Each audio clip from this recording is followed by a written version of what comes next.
Yawning, I'll never know as we get down in the road below. Caught up in an overflow.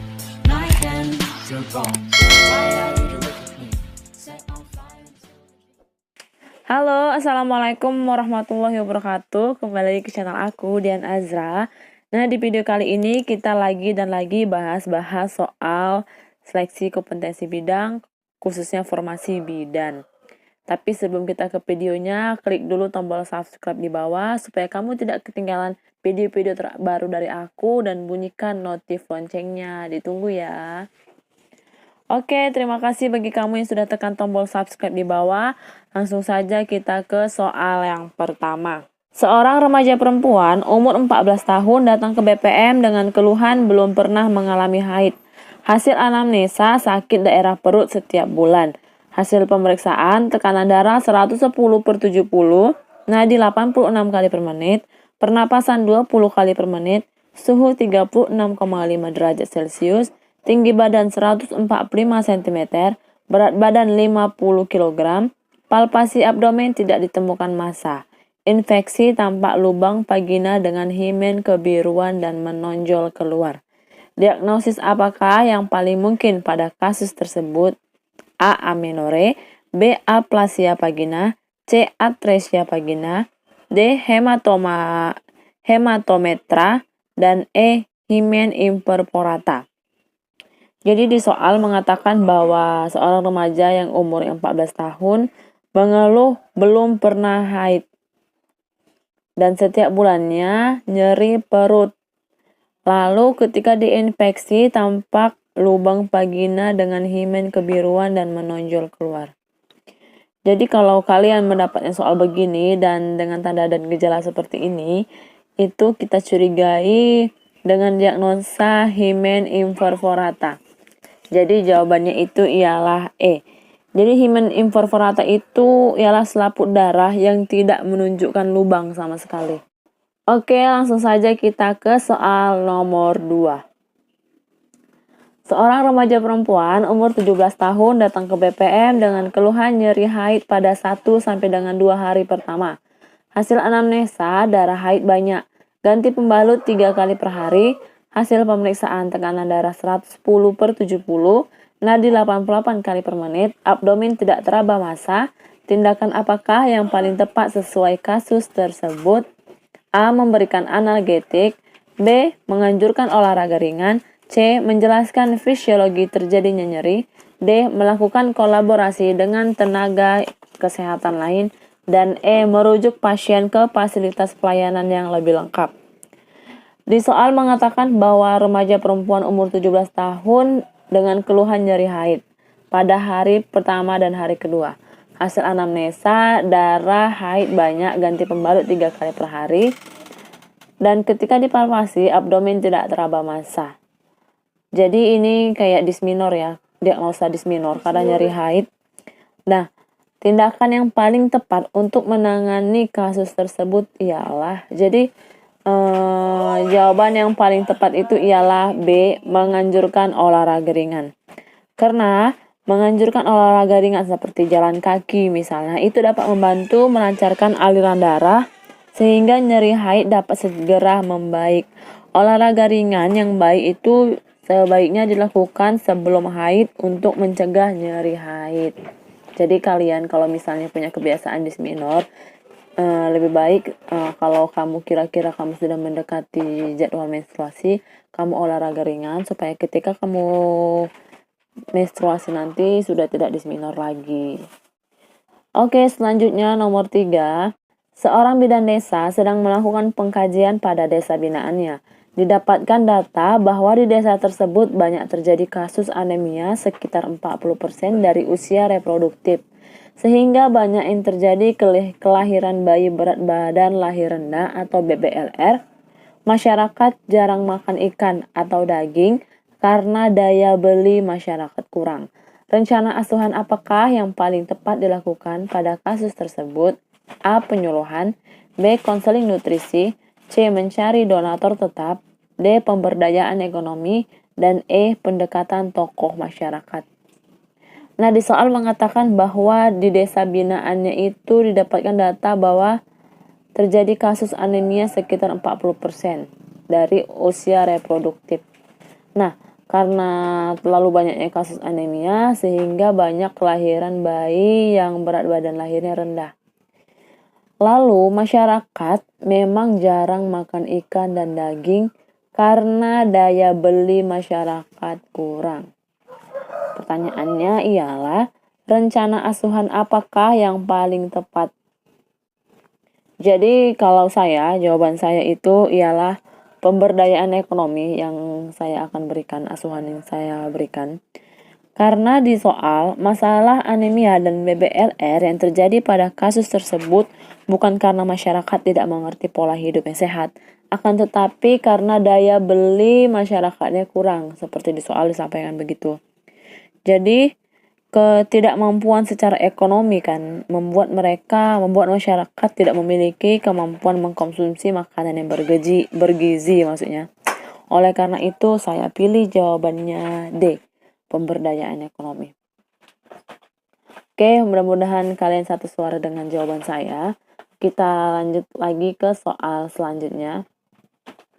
Seorang perempuan umur 35 tahun G1P0A0 hamil 34 minggu datang ke BPM dengan keluhan pusing sejak 1 minggu yang lalu. Hasil anamnesa, keluhan tidak disertai pandangan kabur atau nyeri ulu hati. Tidak ada riwayat tekanan darah tinggi. Hasil pemeriksaan tekanan darah 140/100, pernapasan 20 kali per menit, TFU 32 cm, DJJ 148 kali per menit, protein urin positif 1. Diagnosis apakah yang paling mungkin pada kasus tersebut? A. Hipertensi kehamilan, B. Preeklamsi ringan, C. Preeklamsi berat, D. Hipertensi kronis, dan E. Eklamsi. Jadi di soal mengatakan bahwa ibu primi gravida dengan kehamilan 34 minggu datang ke BPM dengan keluhan pusing sejak 1 minggu yang lalu, tetapi tidak mengeluh, pandangan tidak kabur, dan tidak nyeri ulu hati ya. Lalu tidak mempunyai riwayat tekanan darah tinggi, tekanan darah 140/100, pernapasan, nadi, TFU, DJJ normal, dan protein urin positif 1.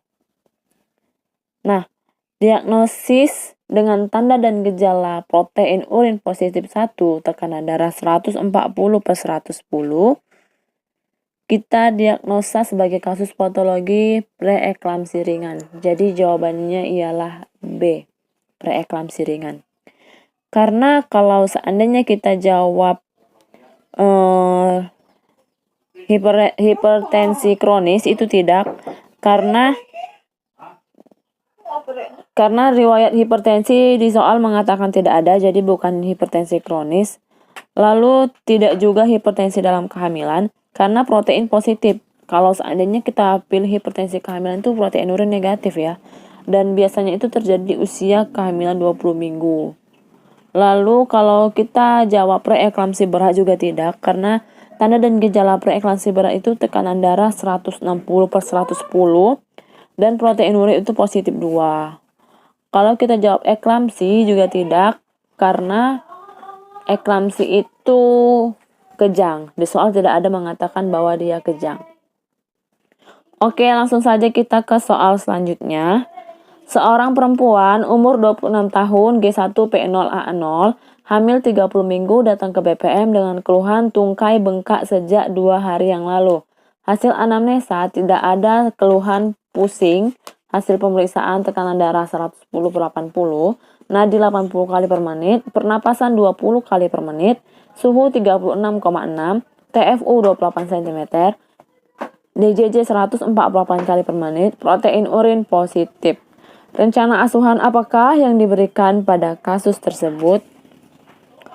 A. Tungkai ditinggikan saat tidur, B. Tidur dengan posisi semi-fowler, C. Tidur menggunakan kasur yang lunak, D. Jalan-jalan waktu pagi selama 1 jam, E. Anjurkan merendam kaki dengan air yang hangat. Nah, saya jawab jawabannya itu A. Karena di sini di soal mengatakan bahwa ibu primi gravida mengeluh tungkai kakinya itu bengkak sejak 2 hari yang lalu. Hasil anamnesa tidak ada pusing, tekanan darah normal, pernapasan nadi suhu badan normal, DJJ normal, dan protein positif. Jadi, ibu hamil dengan keluhan tungkai bengkak akan mereda dengan posisi kaki lebih tinggi. Supaya apa? Supaya aliran darah balik di pembuluh darah vena menjadi lancar.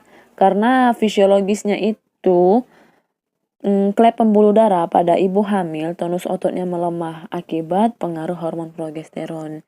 Jadi kalau tungkai kaki bengkak, penanganan asuhan yang akan kita berikan itu ditinggikan saat ibu hamil. Tungkai kakinya itu ditinggikan saat tidur gitu. Kalau option B, C, D, dan E itu tidak ya, karena tidak membantu dengan keluhan ibu di soal. Oke, langsung saja kita ke soal yang terakhir.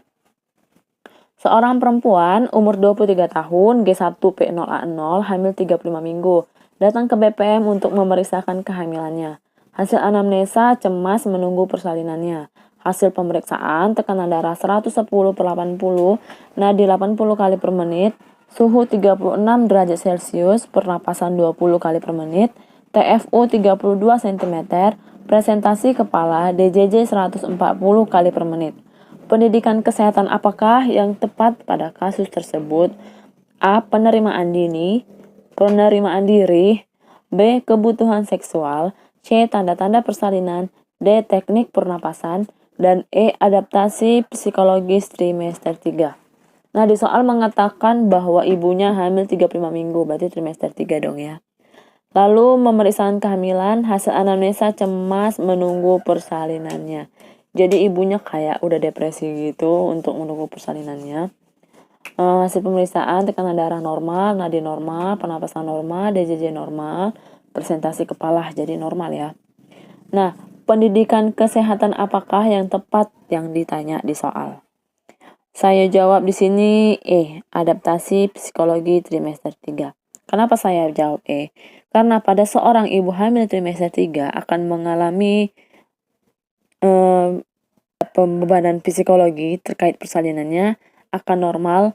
Apakah bayi yang dikandungi itu mengalami kecacatan atau tidak? Pasti ibu hamil yang trimester ketiga itu ketika sudah mendekati persalinannya berpikir, aduh persalinan gue nanti gimana ya, anak saya nanti gimana ya, normal atau enggak, kayak gitu. Jadi kita sebagai bidan, kita itu memberikan pendidikan kesehatan tentang gimana seorang ibu itu bisa beradaptasi di kehamilan trimester 3 yang mendekati proses persalinan supaya ibunya tidak cemas untuk menghadapi proses persalinan nantinya. Oke, cukup sekian video kali ini. Semoga kamu paham atas apa yang telah saya sampaikan. Dan kalau kamu suka atas video ini, jangan lupa klik like dan share video ini ke teman-teman kamu. Dan tetap terus dukung saya dengan cara tekan tombol subscribe di bawah. Dan terima kasih sudah menonton. Bye-bye.